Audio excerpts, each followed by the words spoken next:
जवन चाहता रे तवन पैबे ना, तो मैडम हमें चाहिए भी नहीं, क्योंकि हम लोग ढीला सामान को यूज नहीं करते हैं।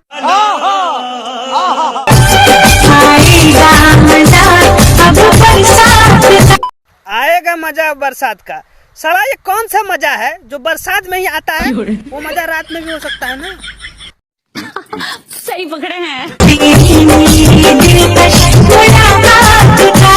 मुलाकात तो होगा, लेकिन अब बरसात में ही होगा, क्योंकि बरसात में तुम भी भीगे रहोगी और हम भी भीगे रहेंगे।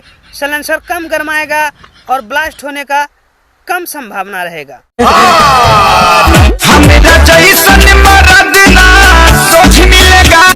हमरा जैसन मर्द 2-2 किलो को बम आगे में लेके, हमरा जैसन मर्द, ये मर्द है कि जलानी है यार? हमें तो जलानी लग रहा है, आप लोगों को क्या लग रहा है?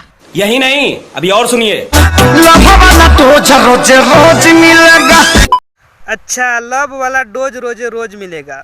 तुम्हारे जैसा जलानी जिस भी मर्द को मिलेगा, वो मर्द क्या थकाएगा तुमको, तुम ही उसको थका दोगी। मतलब समझ रही हो ये करने में? हरामी हो बेटा।